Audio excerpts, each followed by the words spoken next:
जय श्री कृष्णा। राधे राधे सभी श्याम प्रेमियों को जय श्री श्याम। कैसे हैं सब? देखो हमारे लड्डू कितने प्यार से बैठे हुए हैं। आज बाहर बहुत अच्छा मौसम हो रहा है। देखिए आज हम आपको एक कहानी लड्डू गोपाल की सच्ची सेवा की बताएंगे। एक भक्त थी जो गोपाल की सेवा करती थी, उसकी कहानी बताएंगे। यह लड्डू गोपाल की कहानी और उनकी एक ऐसे भक्त की है जो निस्वार्थ भाव से अपने प्रभु की सेवा में लीन रहती हैं। अनजाने में सही, लेकिन वो कुछ ऐसा कर जाती हैं जो सिर्फ एक सच्चे भक्त ही कर सकता है।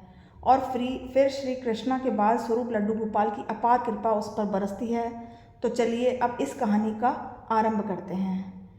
एक समय की बात है, एक गांव में दो वृद्ध स्त्रियां रहती थी। दोनों इस जगत में कोई नहीं था दोनों का। वे दोनों ही एक दूसरे का सहारा बनकर बड़े प्रेम भाव से रहती थी। हालांकि धर्म से दोनों अलग अलग थी, अलग विचार की थी। उनमें से एक महिला हिंदू धर्म की और एक जैन धर्म की थी। दोनों अपने अपने धर्म के हिसाब से प्रभु की आराधना किया करती थी। उनमें से एक हिंदू धर्म की महिला थी। उसने अपने घर के मंदिर में श्री कृष्ण के बाल स्वरूप लड्डू गोपाल को बड़े प्रेम भाव से विराजमान किया हुआ था और उन्हें प्रतिदिन एक बालक के भांति प्रातःकाल सुबह नहला धुलाकर सुंदर वस्त्र आभूषण आदि पहनाकर तैयार करती थी। वह उन्हें एक बालक के समान ही मानती थी, इसीलिए कहीं भी बाहर जाती तो उनके लिए फल खिलौने आदि चीज़ें लेकर आती और प्रेम पूर्वक उनको भोग लगाती। इसी तरह वे दोनों महिलाएं एक दूसरे के परस्पर सहयोग से अपना सुखमय जीवन व्यतीत कर रही थी।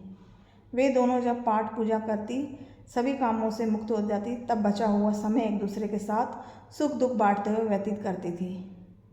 तीर्थ यात्रा जाने का अवसर। कुछ समय बीतने के बाद श्रावण मास में हिंदू महिला को तीर्थ जाने का अवसर मिला। तब उसने अपनी अति प्रिय उस जैन धर्म की महिला से चलने के लिए कहा तथा चूंकि वृद्धावस्था के अधिक होने के कारण वह चलने फिरने में थोड़ी असमर्थ थी, इसलिए उसने जाने से मना कर दिया और कहा कि मुझे चलने फिरने में परेशानी होगी, इसी कारण तुम्हें भी तीर्थ यात्रा में विघ्न रहेगा। तब वो हिंदू महिला उदास मन से तीर्थ यात्रा पर अकेले ही जाने के लिए तैयार हो गई और जाते वक्त उसने एक जैन महिला से कहा, सखी मैं 1 माह के लिए तीर्थ यात्रा पर जा रही हूँ, मेरे आराध्य श्री कृष्ण बाल स्वरूप लड्डू गोपाल का ध्यान रखना।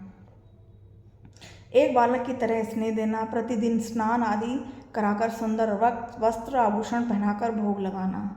उस जैन महिला ने सब बातें सुनी और बोली, हाँ सखी, तुम चिंता मुक्त होकर तीर्थ यात्रा जाओ, मैं तुम्हारे लड्डू गोपाल का भली भांति ध्यान रखूंगी।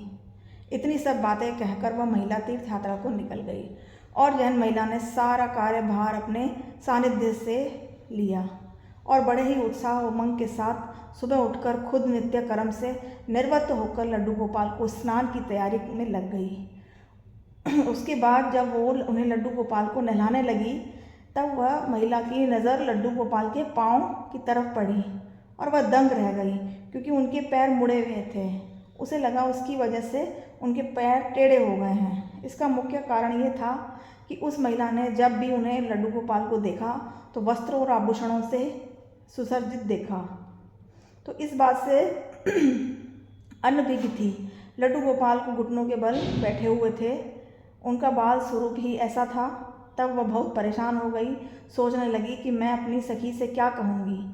उसने इतने विश्वास के साथ मुझे ये जिम्मेदारी दी है और मैंने लड्डू गोपाल की देखभाल सही से नहीं की, तो ये सब सोचकर चिंता में बैठी हुई थी कि उसे याद आया कि उसकी सखी ने कहा था कि लड्डू गोपाल सिर्फ एक प्रतिमा नहीं बल्कि जीवित होते हैं। बस फिर क्या था, उसे निश्चय किया कि दिन प्रतिदिन उनके पैरों की मालिश करेगी।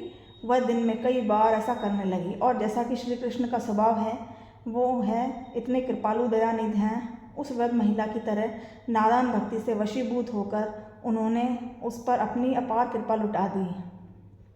और एक दिन की वह रोज़ महिला भली भांति प्रातःकाल उठकर लड्डू गोपाल को नहलाने का प्रबंध करती रहती थी।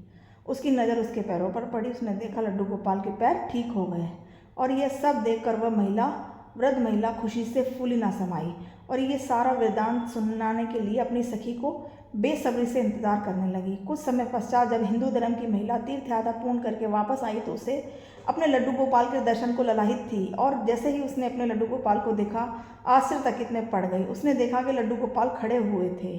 उसने सोचा कि शायद उसके लड्डू गोपाल नहीं हैं। अपनी सखी के पास जाकर ये सब पूछा।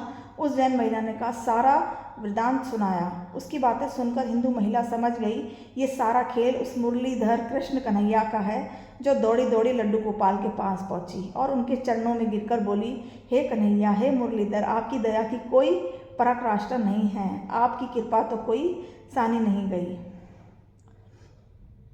और फिर उस जैन महिला वृद्ध से बोली कि हे सखी, तू धन्य है, तुझ पर श्री कृष्ण की ऐसी कृपा हुई जो कोई भी सोच नहीं सकता। तुझे नहीं पता कि हमारे लड्डू गोपाल के पाँव तो ऐसे ही थे, क्योंकि उनका ये बाल स्वरूप बैठी हुई मुद्रा में है, लेकिन तेरी भक्ति ने उनके इस स्वरूप को बदल दिया और उनके पैर सीधे कर दिए। बोल वृंदावन बिहारी लाल की जय, राधा रानी सरकार की जय। जय श्री कृष्णा। आप बताइएगा कि ये सेवा कैसी लगी आपको। जय श्री कृष्णा। राधे राधे।